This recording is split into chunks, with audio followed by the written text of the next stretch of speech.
All right, it's been a while, but I'm back working on the pool. So today is Pool Democalypse Day 3. So in the time from the last video to this one, mostly I've been researching. So I've called the local inspector to find out how you're supposed to fill a pool, whether or not you're supposed to put holes in the pool, how you're supposed to fill it. I've talked to a contractor, so I have a quote for that now and an idea for how the project is going to go. And basically, I think we have a final solution. So let me bring you in here and catch you up on what we've got going on. So probably everything in here looks just about exactly the same from where I left it last time. The demolition that's happening today is the following. The diving board I'm going to detach. The slide I'm going to detach.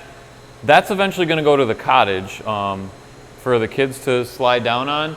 There's like 5 or 6 of those on our lake, and the people that we know that have them say the kids use it all the time. So I'm going to take that out, not tear it apart or anything, and then we're going to trailer it up to the cottage and somehow anchor it into the beach or into the sand in the water. We'll see. And then the 2 parts to the ladder need to come out, and I don't know how all those are attached, so that might be a nightmare. I don't know if you can hear, but I am running the filter. I had to fill up the pool a little bit to get it up to the level that the filter can actually suck the water in. But I wanted to get the water at least cleaned out a little bit because I just have this idea that I may end up down there doing something and I don't want it to be all gross and slippery. And I don't own a skateboard, but I do have rollerblades. I kind of want to just try that out a little bit. Terrible idea? Absolutely. But yeah, I want to do it. All right, and then an update on the logistics, the actual scope of the project, what I think we're going to end up doing. I had thought we were going to do a subfloor and just, lay boards across. But after I talked to the contractor, a couple of things. First, if it's full of pea gravel and they just overfill it by about an inch, they can pour concrete directly on top of that. We're going to do in-floor heat, and a concrete floor is better suited to that than a subfloor. But probably the biggest factor is this. This step right here is 7 inches. I just assumed it was more than that. So the problem there is it's going to be really like a subfloor with the floor joist and then a floor on top of it, and the foam insulation for the in-floor heat would be taller than 7 inches. So that door, hey Colin.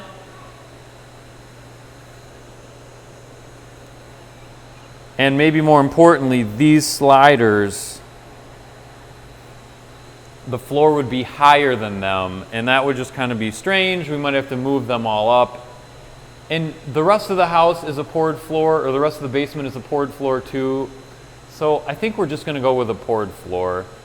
In talking about labor and overall costs for a poured floor versus a subfloor, this current floor is not level at all because it's got drains in it.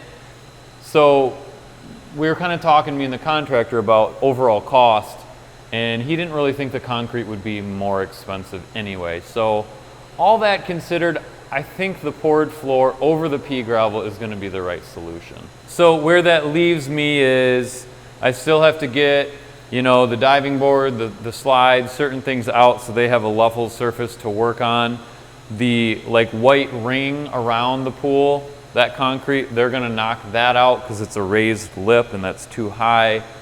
I'm going to leave most of that material from the closet in there because there's holes in the wall where these fans, these exhaust fans, and there's just other holes too. So most of the closet, the cedar was fine. So we're going to keep that, and they're going to reuse it to patch holes wherever they need to. I still don't have a plan on getting the boiler and filter out. Maybe that's going to be a dumpster project. I'm not really sure. If you know anybody that takes and decommissions those or reuses them, the filter works fine, the boiler does not. So let me just try to give a summary of the final plan for the room. Fill in the pool with pea gravel. The hole that's in the wall, where there's a vent now, they're going to make that bigger so that we can eventually just put a window to match these other glass block windows in there, or maybe just re-side it. I'm not sure exactly what. So once it's filled with pea gravel, they'll pour a floor over it with in-floor heat, and they're going to run electrical so that there's outlets at every 6 feet or whatever standard is. And there's an electrical box in that closet. They're going to decommission that or upgrade it because it's super old. So yeah, the final result will be a poured concrete floor, you know, outlets where they're supposed to be, in-floor heat, going to pull permits and do everything to code so we can enjoy it as a rec room. But if we ever want to put carpet in or just make it a finished room, it'll be ready for that. And then whenever we go to sell the house, that'll be a nice sell point as well. And then sort of probably phase 2 to all of this will be lighting, which I think we'll just do ourselves. It shouldn't be a big deal. And also Christine was looking into staining concrete, where you just kind of roll it on and you can pick colors and do that kind of stuff. I don't know, maybe we'll do that, but it's certainly not critical. And then also painting the walls. Kind of want to wait to see what it looks like with new lighting and a new floor in here. The wood is in good shape, but because we power washed it and because there's holes, it may look nicer to just paint it. But we'll see how the room looks after phase 1 is complete. So all of that sounds great, right? Like, this is going to be an awesome room. It's going to be a lot of fun. There is a catch. The catch is it's not going to be cheap. Like $30,000, not cheap. But as my contractor appropriately pointed out to me, this room is 1,000 square feet. Like, it's huge. Like, that could be a house. So realistically, paying $30,000 to have a finished space at 1,000 square feet, yeah, it's expensive, but it's actually a pretty good investment. And that's how we're going to look at it. It's going to add a whole bunch of, you know, living area to our house, which should up the value, up our taxes. But in the end, I think it's a good investment. All right, so yeah, enough talking. That's like the scope of the project. That's what we're hoping to accomplish. Let's try to take this slide out. I'm guessing it's probably held in with rusted out flathead screws. What do you think? Phillips, and they don't even look rusted out? Disbelief. So these screws are not stripped out yet. But I am up to the challenge.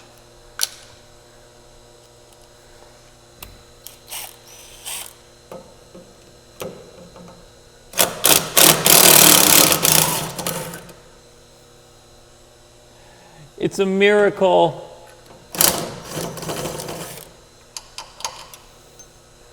What I don't know is whether or not once I undo all those, the slide will just fall somewhere. I better not clean up the area though. I mean, that would just be irresponsible, right?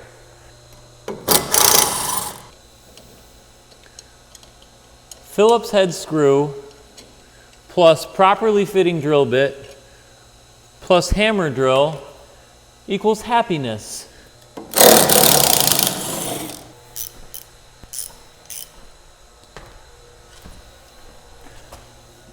I'm also cool with hex heads. Yeah.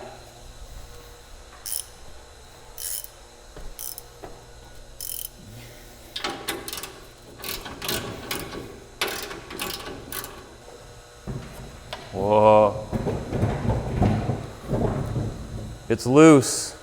So cool, the slide is loose. That was actually pretty easy. I'm here by myself today, so it probably wouldn't be very smart to try to take it out of here. Or, how am I gonna lift this? Slippery.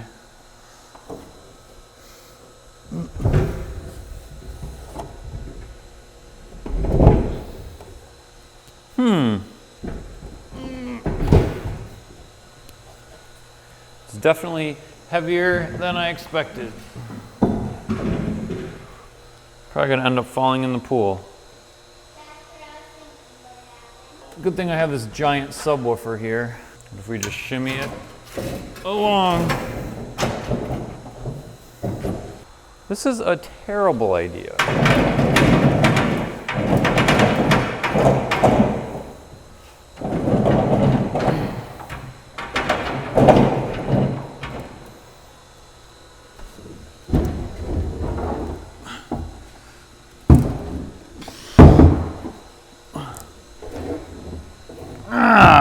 What is this made out of?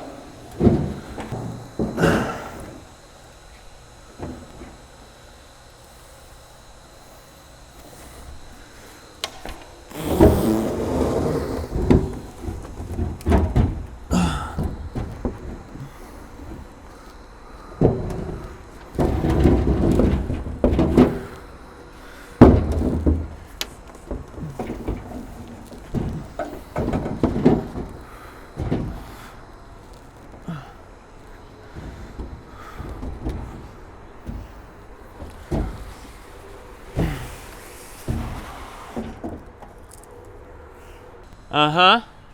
Uh-huh. And who among you doubted me? Who doubted me?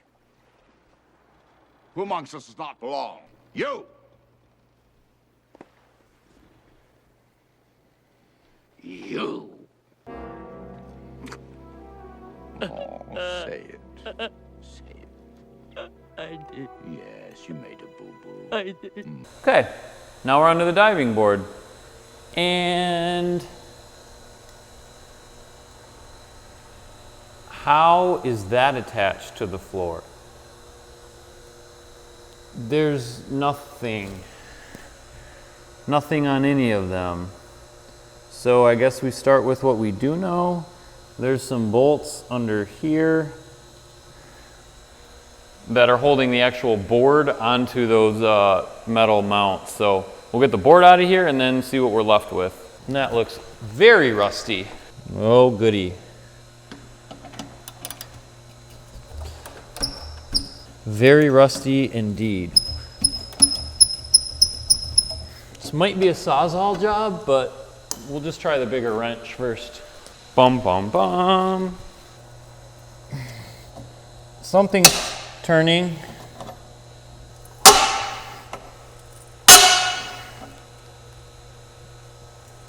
It's not a very good noise, is it? Yeah, no, that's the wrong way. So it's tighter now, that's good. Just in case. Wow, but feel how easy. You know, they say, like, do things the right way the first time. But, you know, if you do it wrong the first time, the second time can feel so much easier. That's good advice. Web face.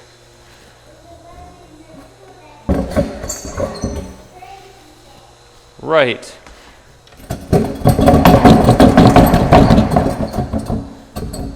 Thought for sure that would have worked.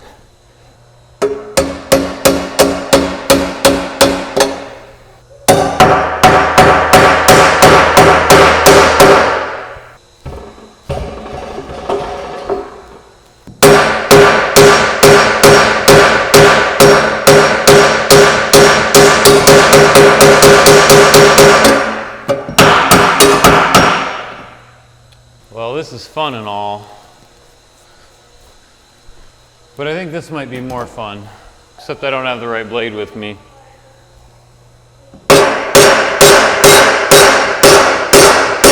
When tools aren't strong enough, just try muscling it instead.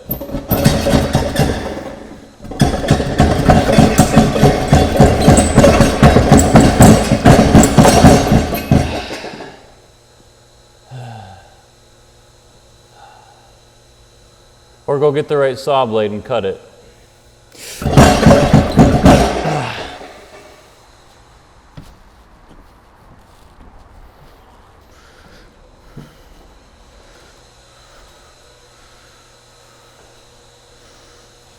So just a quick sidebar for any of you that are a little unfamiliar with home improvement projects or construction in general, maybe even thinking about taking on a project yourself.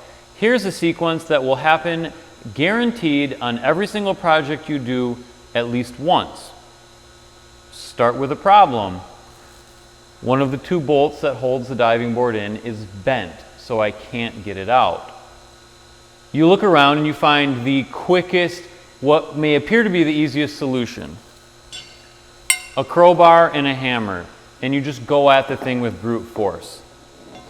And then you realize it's not gonna work. You made a little bit of progress, but now you're at a standstill, it's just not moving anymore. So you remember that you do have what is probably the appropriate tool, a Sawzall. So you go get the Sawzall to then cut the bolt and then you're done. Except the blade you have in the Sawzall is for wood. And you look around and you realize the blades are nowhere to be found, so you keep hammering. Back to the hammer. That doesn't work. It still doesn't work. Why would it work all of a sudden? So then you decide, okay, it's worth going back to the garage to find the blades for the Sawzall so I can just move on. The blades are not in the garage. In fact, they're nowhere to be found. You cleaned up and organized and put them in a very specific, very logical place, but you can't remember where that is. So that brings us back to where we are now. We don't have blades for the Sawzall. The diving board's still not out. So we're going back to the hammer. Inevitably, something's going to get broken. Either the hammer, the diving board, which I'm okay with in this instance, or one of my fingers or my toe or something along those lines. So I just thought you should know.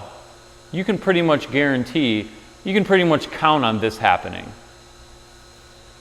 Oh, but maybe the best part. Whatever happens here, probably some kind of disaster, something will get broken. Once you're done with the project, you'll clean up, you'll go do something else, and you will find the blades, the missing tool that you were looking for, and it'll just make you a little bit more angry. It's all part of the fun.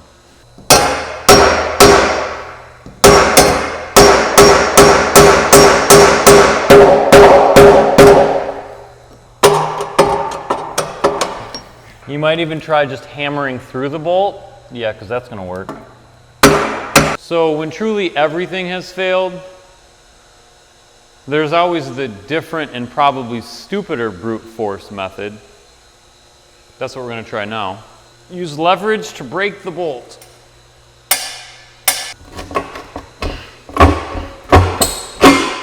Ha ha!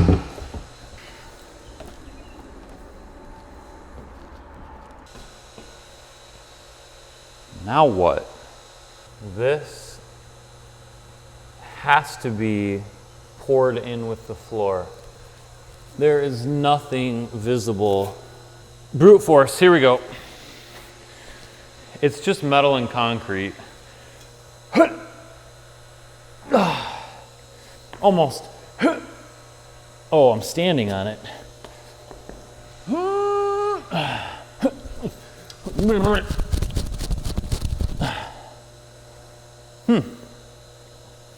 Huh. Huh. Wide stance. Lift with your leg back. Man, it's just so close. So close. So close. Just a hex head. I can live with that. Little lesson for all you beginners out there. If you're not sure what hex head, bring 3 of them with you. That way probably one of them will at least fit and you won't have to make another trip back to the toolbox. And as a bonus, you'll probably lose at least one of the 3.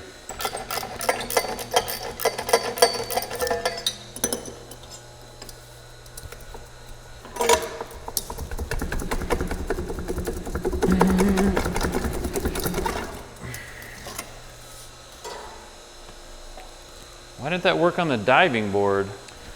The first one came out pretty easily, which is why this one is not.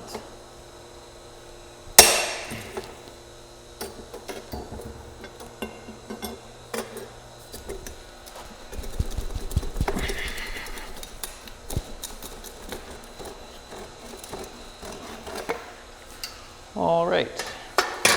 All right, it's not a lot, but that's really all I wanted to get done today. The slide is out, the diving board's out, and the ladder climby thingies are out. And I'm not really sure what's gonna happen with these, but I'm sure the contractor will have the right equipment to get it out. And I really don't know what that is. It looks like an electrical box just because it's got these two pipes, but they're not conduit, they're actually like black iron bars. So I don't know if the diving board was supposed to attach to that, but it's got a faceplate. Definitely a problem for somebody else to solve. All right, cool. So that wraps up day 3. That's pretty much all I wanted to get done today. Those 3 things are out now. The room's still a giant mess, but I'm not gonna worry about it too much until we have actual set dates and things like that. It'll give me more motivation when there's a deadline. So for now, it's gonna be mostly just me communicating with the contractor and with the pea gravel company to coordinate their efforts, get everything scheduled properly, set all the right expectations so everybody knows who's doing what and when, and hopefully it'll be smooth sailing from there. I'm just really hoping we have this thing done before winter. That's my hope, that's my expectation, because we really don't need it in the summer. But yeah, that's pretty much, there is the small matter of the money, the $30,000. So I'm not too worried about it. Like, I think we're just gonna have a garage sale, and I'm guessing that'll probably take care of most of it. So yeah, everything's good.